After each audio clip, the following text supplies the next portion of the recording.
ചില്ലകൾ മിടഞ്ഞു കിടക്കുന്ന പയ്യൻ മരത്തിൻ്റെ മുമ്പിൽ ദീർഘമായ കാഴ്ചകളും മനസ്സ് നിറച്ച കവിതകളുമായിട്ട് ഇറങ്ങി വന്ന് ആശ്വസിക്കുകയാണ്.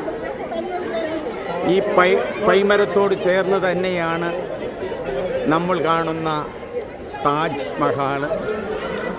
ഇവിടെ ഇരിക്കുമ്പോൾ ഇതിൻ്റെ ശിഖരങ്ങൾ താജ്മഹലിനെ കുറേയൊക്കെ മറയ്ക്കുന്നുണ്ടെങ്കിലും മനസ്സിൽ കുളിർത്ത ആ കുളിർമ നശിച്ചു പോകാതെയാണ് ഇവിടെ ഉപവിഷ്ടനായിരിക്കുന്നത്. ഉപവിഷ്ടനല്ല, സന്തോഷവാനായിരിക്കുന്നത്. എൻ്റെ സുഹൃത്തായ ആകാശും അഞ്ചുമെല്ലാം ഇവിടെയുണ്ട്. ഇത് കണ്ട് മതിയാവോളം 1.5 മണിക്കൂർ നീണ്ടു നിന്ന ഒരു കാഴ്ചയ്ക്ക് ശേഷം ഇവിടെ ആളുകൾ വന്ന് ഇരുന്ന് തുടങ്ങി. നൂറുകണക്കിന് ആളുകൾ മെല്ലെ മെല്ലെ പോവുകയാണ്. കുട്ടികൾ അവരുടെ ആർത്തിരമ്പലുകളും സന്തോഷവുമെല്ലാം പങ്കിട്ടുകൊണ്ടിരിക്കുന്ന നിമിഷങ്ങളാണ്. എത്ര മനോഹരമാണ്! താജ്മഹലിനേക്കാൾ മനോഹരം നിറഞ്ഞ വേറെ ഏതെങ്കിലും ആർക്കിടെക്ചർ വർക്കുകൾ ലോകത്തുണ്ടോ? ചെരിഞ്ഞ ഗോപുരം, പീസാ ഗോപുരം കാണുവാനിടയായി. അതിനേക്കാളും 1000 മടങ്ങ് ഭംഗിയുള്ളതാണ് ഈ താജ്മഹൽ. താജ്മഹലിൻ്റെ 4 മിന്നരങ്ങൾ 4 സൈഡിലായിട്ടുണ്ട്.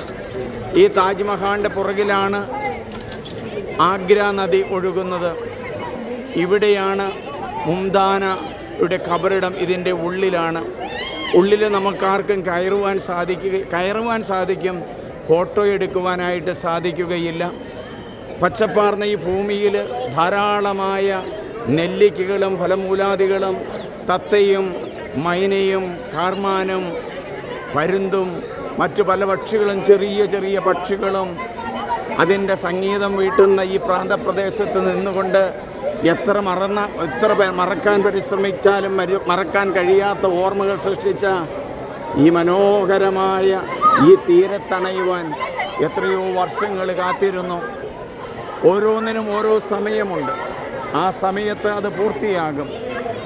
ഇപ്പോൾ നമ്മൾ കാണുന്നത് താജ്മഹലിൻ്റെ മുമ്പിലുള്ള ഒരു നല്ല കെട്ടിടമാണ്. റെഡ് മാർബിളിൽ തീർത്തിരിക്കുന്നതാണ്. ഇപ്പോൾ കാണുന്നത് താജ്മഹലിൻ്റെ സൈഡിലുള്ള ഷാജഹാൻ അല്ലെങ്കിൽ മോസ്ക് ആണ്. ആ മോസ്കിലാണ് അവിടെ ഇരുന്നിട്ടാണ് കണ്ടുകൊണ്ടിരുന്നത്. മുംതാനയുടെ ഓർമ്മ എന്നും നിലനിൽക്കും ഈ താജ്മഹൽ ഉള്ളിടത്തോളം. നിത്യമായി നിലകൊള്ളട്ടെ. എത്രയോ നൂറ്റാണ്ടുകൾ കവിത എഴുതിയിട്ടും മാറാത്ത ഈ കവിത നിറഞ്ഞ ഈ കെട്ടിടം, ഈ പൈൻമരം ഇതുപോലെ ഇതിന് സാക്ഷിയായതാണ്. ഇവിടെ വന്നുപോയ ജനത്തിനും എല്ലാത്തിനും ധാരാളമായി കാണട്ടെ. എന്നെ ഇങ്ങോട്ട് സഹായിച്ച, ഇവിടെ കൊണ്ടുവരുവാനായിട്ട് രാവിലെ മുതൽ ഡ്രൈവ് ചെയ്ത ആകാശാണ്. ആകാശ് ഈ നീലിമയാർന്ന മേഘത്തിൻ്റെ താഴെയിൽ പുഞ്ചിരി തൂക്കി നിൽക്കുന്നു. എത്രയോ നല്ല കാഴ്ച. Good bye Taj Mahal, good bye Taj Mahal, good bye. ജയ് ഇന്ത്യ, ജയ് ജയ് ജവാൻ.